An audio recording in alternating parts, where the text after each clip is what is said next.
Hello, my name's Ben. And my name is Josh. And welcome back to FPL Graduates and welcome back to another Game Week preview. It's another midweek game week that's going to be absolutely full of carnage. Honestly, it's been such a busy day just trying to keep up with it all. COVID cases coming out of our ears, it seems. We're going to discuss it all, who's playing, who might not be playing, what's going on, because it's just a bit mental, isn't it, Ben?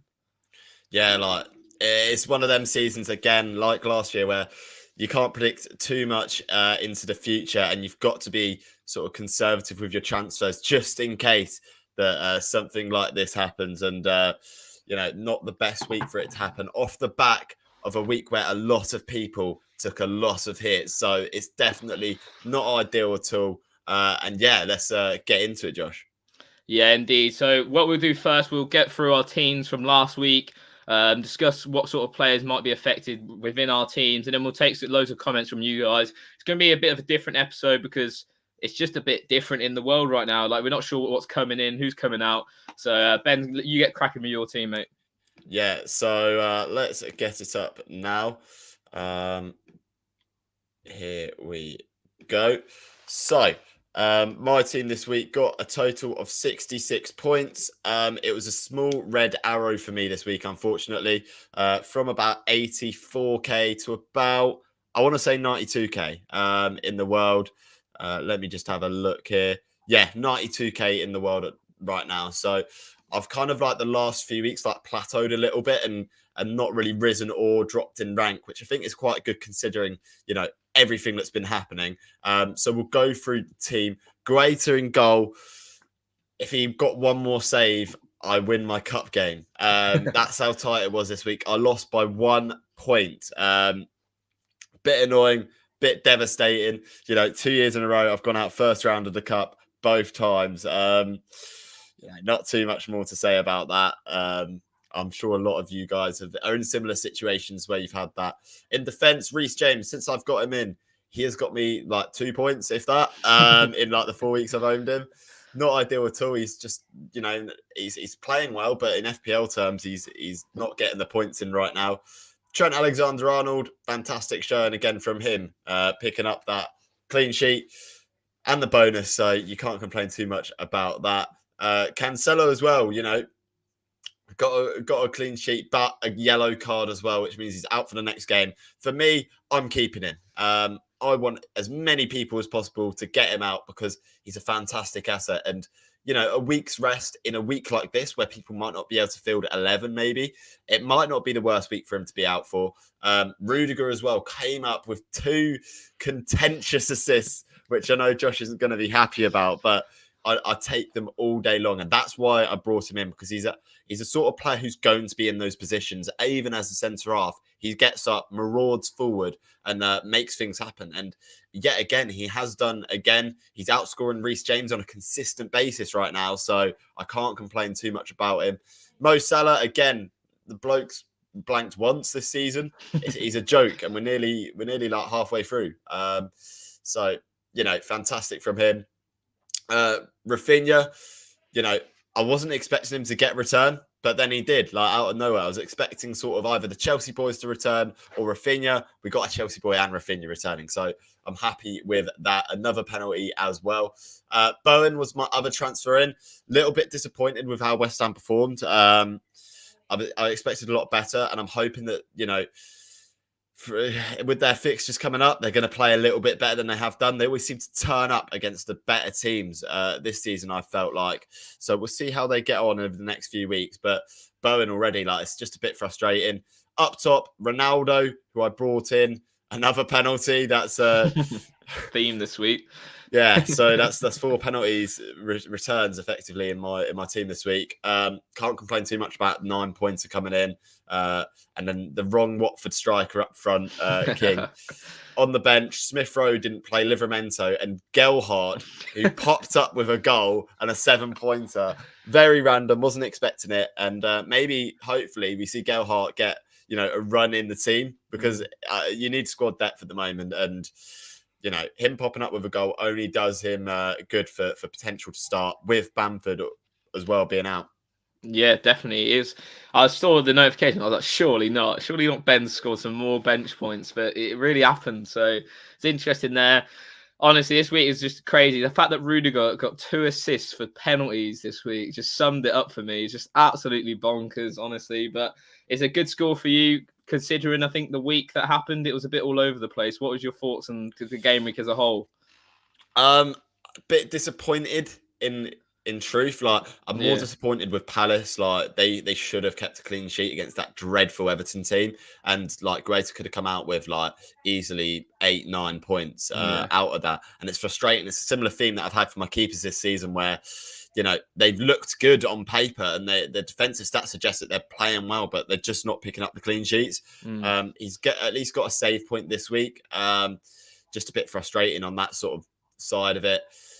Chelsea forgetting how to defend when I've got a defensive double up. I know if we're going to look to next week, they're the favourites to keep a clean sheet somehow. So it's frustrating, but Mm. we move. Yeah, we're going to take some questions from the comments now, and then I'll move on to my team. We'll do a bit mix up this week. Some good questions in here. So let's go with this one first. Is Ivan Toney fit? So I saw a little quote from, is it Thomas Frank, the manager of Brentford? Yeah. So he was basically saying that Toney should be available for Tuesday. This was before the whole Man United thing. So it's sort of a knocks on effect. So Toney should be available. So if he's available, I imagine he'll start no matter what. He's their talisman for Brentford. But the big thing is that Man United have a lot of COVID cases at the minute. So the game might be postponed altogether and nothing to do with Brentford. What's your thoughts on that situation at United? Do you think it's going to go ahead? Because from what I've read, the Carrington is shut, the training ground. They haven't trained today, and they haven't travelled down to London the day before the game. So it's not looking bright, is it? Yeah, I mean, it's going to be a last minute decision, I think. Although I'm hearing that we could hear in sort of the next half an hour to an hour about what the decision's going to be. So we hope that the Premier League are a bit clear on that before the game week starts. They were with the Spurs game. They made that decision pretty swiftly. And I think, once you get into that sub 24 hours before a game and the team hasn't trained and they are not looking to travel down, that's probably the sort of point where you go, hang on, yeah, this United game might not go ahead. Yeah, it's almost like the nail in the coffin when you see the training ground shut for 24 hours. Like, it doesn't seem very safe to probably play that game. Luke here, he's asking, got a full 11 unless more COVID cases come out, but they all have good fixtures next week as well. Should I roll the transfer or just use it now? If there's any transfer help that I can do this week, if you can roll a transfer, absolutely do it, because this is just the start of the whole COVID debacle in the Premier League, isn't it?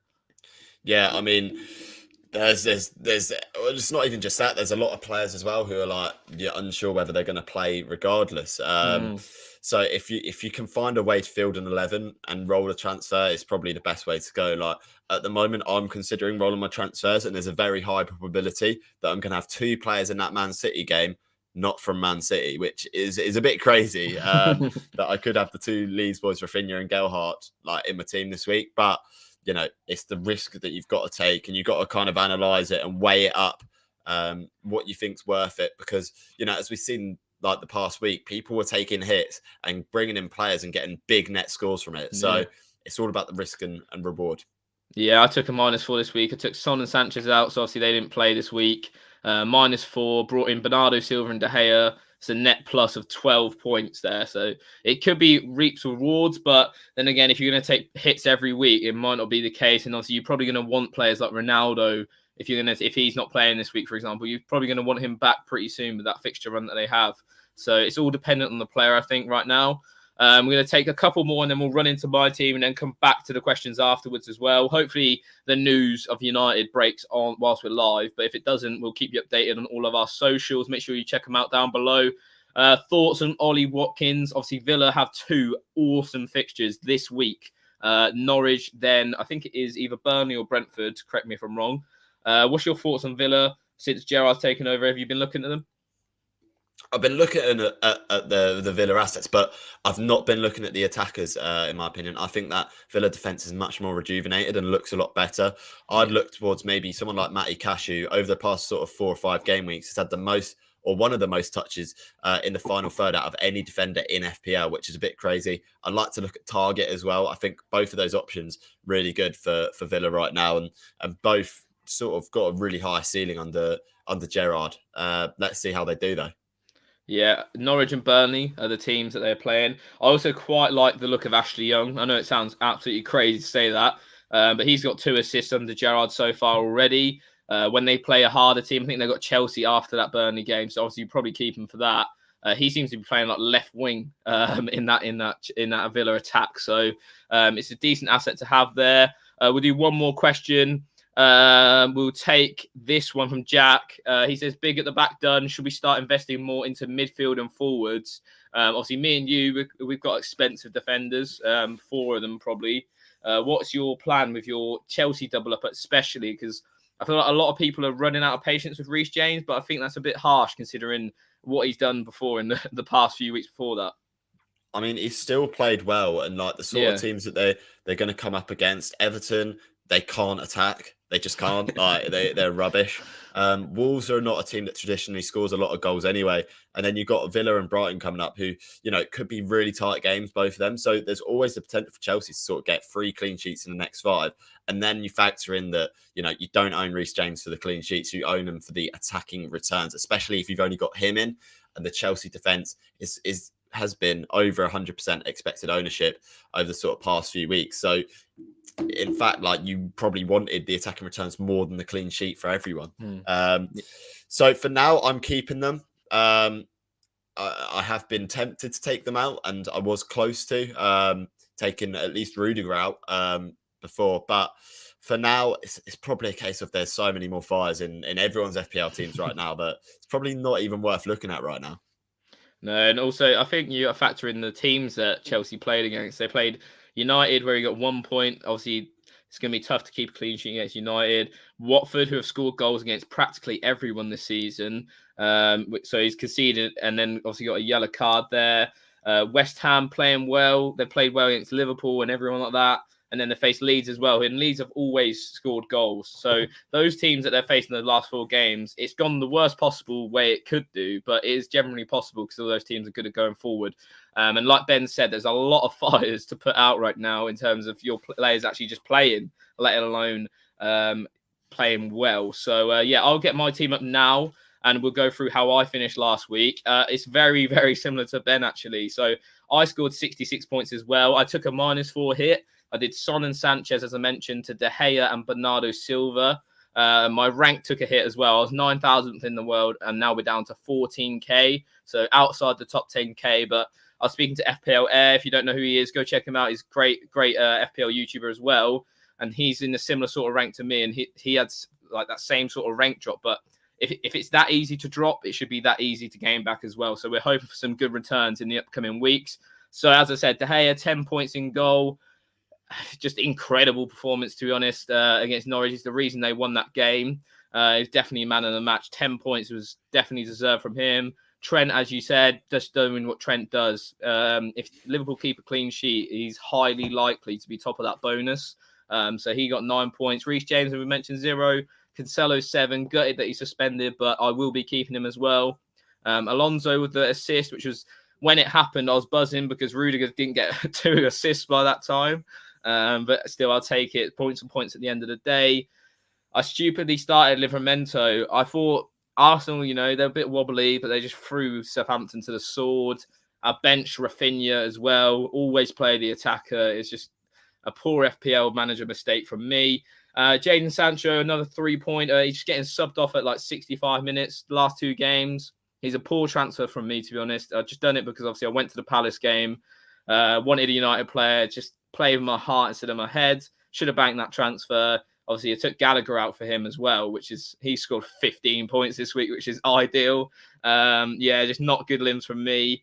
He's getting into some good positions. He's probably playing better than Rashford is, but he's just getting chucked off at 65. So he has not enough time to play in that game. So probably maybe looking at getting out, especially if United are postponed this week. He'll definitely be coming out. Salah captain, bloke's just unbelievable. He finds a way of returning every week, and people still question whether to captain him or not. It's absolutely crazy. Like, he's just so consistent. I don't know why you would not captain him. Jao with the 1 point. How this guy didn't score is beyond me. He's like, was it 0.8 XG and he still hasn't got a goal from it? It's just criminal from him. Bernardo Silva got me the dodgiest assist in the world. I know I've been complaining about Rudiger, but that was just as bad. I'm not sure how that was handball, to be honest, but we take them every day of the week. And then we got Mr. Grass himself, Dennis, proving the doubters wrong, who went with King. Dennis with those 9 points. Honestly, Twitter went into meltdown on Friday night. I don't know if you saw it, Ben. What was your thoughts on the whole Dennis King debacle? I think there was a few Dennis owners who were a bit sort of insecure about the pick before, and then as soon as he scored, it was just pandemonium. I mean, I was not too fussed because the King had the chances, and his underlying stats, they do show that the returns are on their way. It's probably just a matter of time, but yeah, like I picked King purely based on the fact that he's not going to AFCON, so that's the reason why I picked King. Yes, I've lost out on the points this week, but hopefully we can gain them back, sort of going forwards, and I then hopefully won't have to make that Watford forward transfer out in the future. That's my thinking. But obviously the Dennis owners got to enjoy those points this week. Yeah, definitely. I brought him in just after the United game, so he got me that haul against Leicester as well. So he's been a great little player to own so far. Also with the AFCON with Dennis, I think it's not so sure whether he's going or not because he hasn't been called up in recent Nigerian teams. So still up in the air. He still could go, still might not go.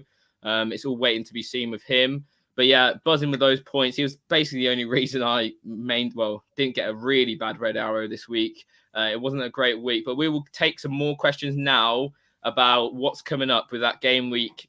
The game week 17 now deadline. It's going thick and fast.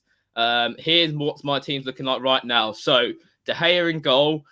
If that game's postponed, I'm without a keeper again. I just Sanchez to De Gea, and then I'll have to probably take De Gea out. I'm not even sure if I will. I'll probably just play without a keeper, to be honest.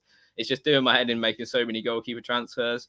We got Trent, James, and Alonso. All of them seem safe at the minute. Sancho again could be postponed, so would have to make way with him. Salah captain, Jota, Bernardo, Rafinha, Tony. Obviously, if that game's postponed, he's out.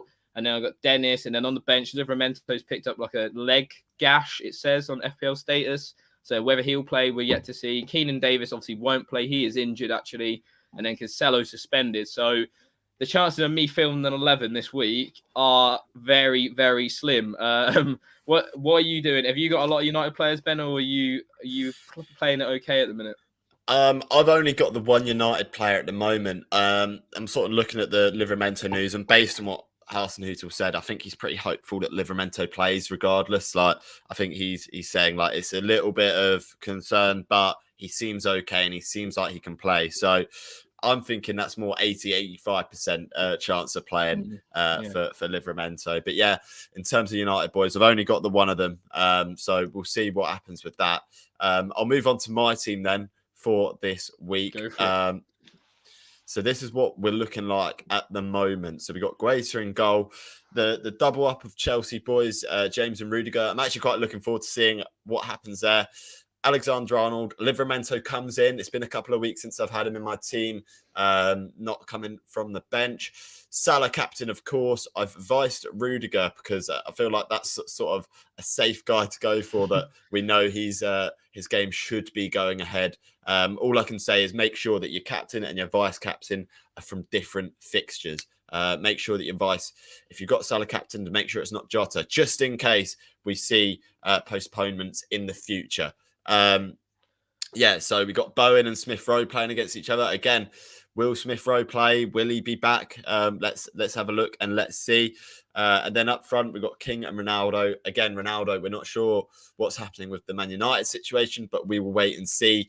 I've got no Foster, no Cancelo. So it would be the Leeds United boys coming off the bench if I do need them. I'm happy with Rafinha coming off the bench. It's highly likely that he is going to be in my team come the deadline. So let's see what happens with that. Josh, what are your thoughts?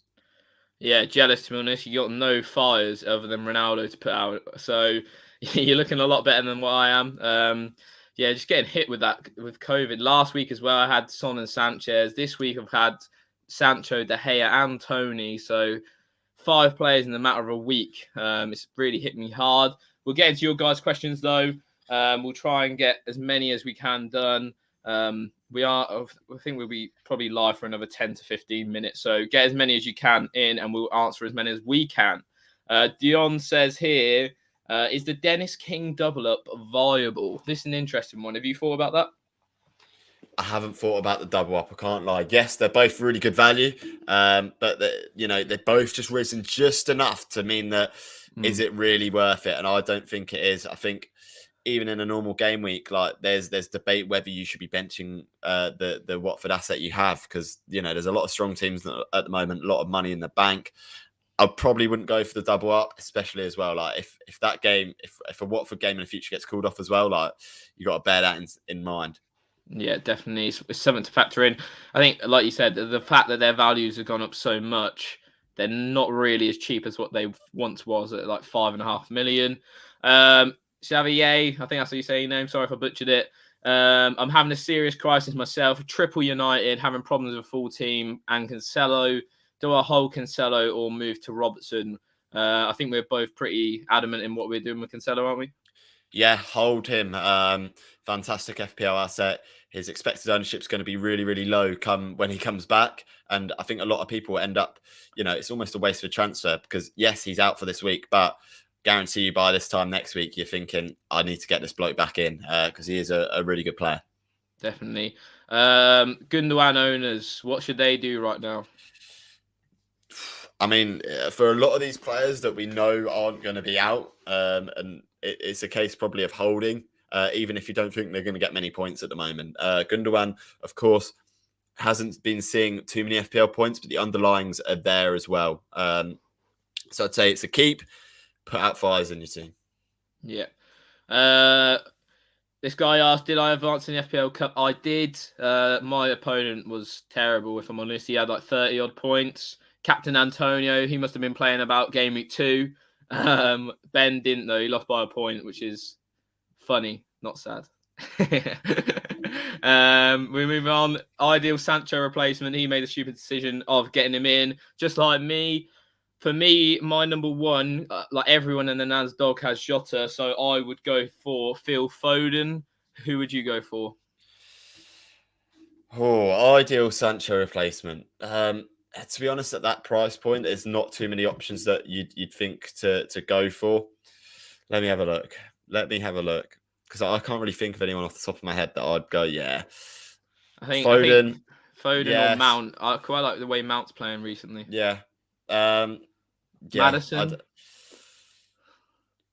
It's the fixtures that are coming up. They've got Spurs and City in the next 3, so it's a difficult one to say. I'd say probably, Foden, Bernardo are probably your best bets. If you really want to make that sideways move, I know Rashford's been playing up front a little bit more, but again, I don't think it's worth making that sideways move. No, definitely not. I think we have to wait a couple of weeks to see maybe Bruno, Sancho, those guys break out into this team. Let's go to this one. Who to replace Antonio with? Should you replace Antonio? I think at this point with West Ham's good fixtures, just around the corner with sort of Norwich and Southampton in their next 3, I think it's probably a hold at the moment. You can make a case for the last few weeks. Yes, you need to get rid of him, but with the good fixtures around the corner and the lack of other options up front, I think he's a hold for now. Yeah, definitely agree. West Ham's fixtures are some of the best in the league. We'll see Antonio come back to scoring form in no time. I'm almost certain about it. Should I put Ramsdale in goal? The rank killer himself. How the hell this bloke got 11 points on Saturday is beyond me. No other goalkeeper gets 3 bonus points if their defenders get attacking returns. I'm sorry. Who would you look at Ramsdale? Say if Guaita got COVID, is he your next keeper in line? Maybe. Definitely a potential for him. I don't know if I'd say there's any other keeper better than him in terms of FPL right now. Yes, he has risen to 5 million, but I think he's shown he's worth it, and he's so highly owned, especially in that top 100, top 10k, that it's definitely worth bringing him in. In terms of other options, I don't see many that really take my fancy. You could probably say, I don't know, the Wolves keeper maybe, Sarr.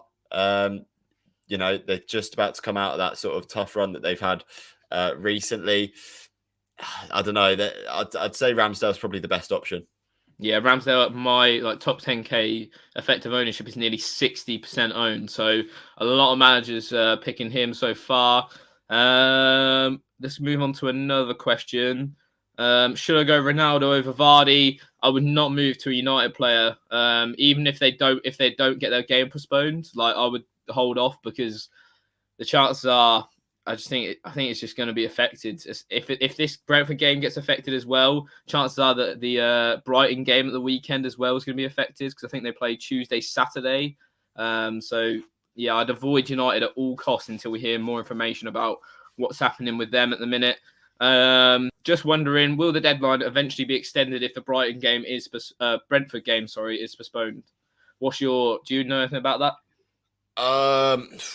It's I honestly I don't know. I'd assume that the deadline would stay the same. It's set, for me, it seems pretty set. It also depends on how late this decision is made, because if there's plenty of time given, I can imagine FPL going, look, let's just have another extra day for it. But yeah, I'd say no, it won't be extended.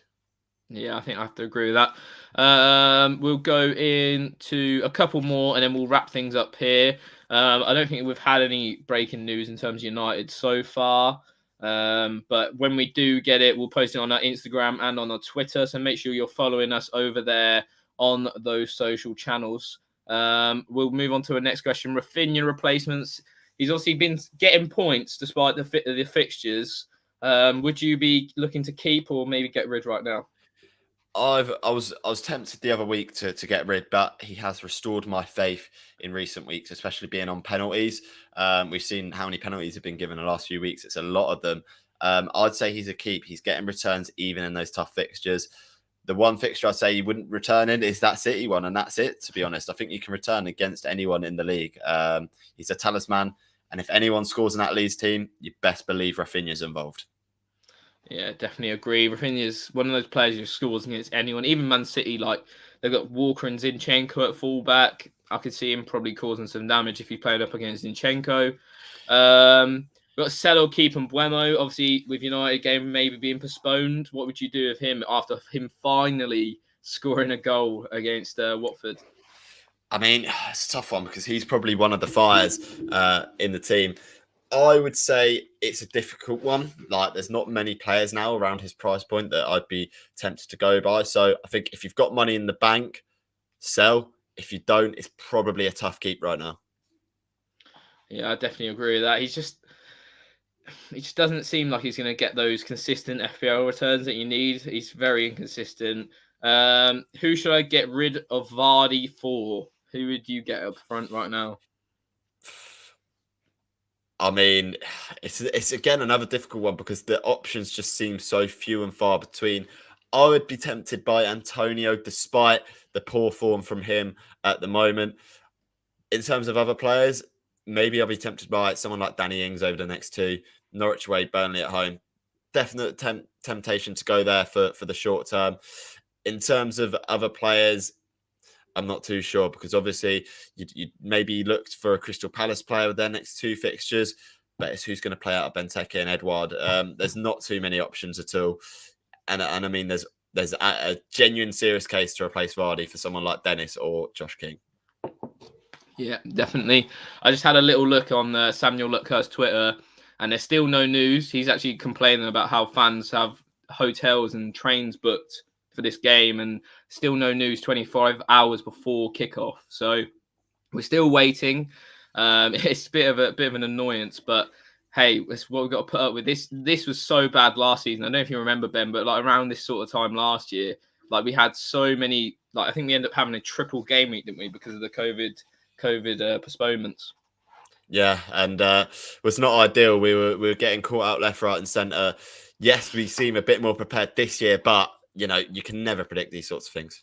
Yeah, it's a nightmare. One last question then, and we'll wrap things up for today. Watkins and Bernardo for Vardy and Rafinha. Would you make that move going forward? I'm going to say I'm going to say you could probably do the Vardy to Watkins, but I would keep Rafinha. There we go. So we'll wrap things up there. Thanks everyone for watching. As we said, if you want to hear more about the Man United postponements, follow us on all our socials. We've got Twitter, Instagram, but I'm sure we'll post it on TikTok too. Thank you everyone for tuning in as well. Yeah, and as always, please remember to like, comment, and subscribe. And yeah, as per usual, I've been Ben. I've been Josh. And we'll see you guys later. Have a good game week.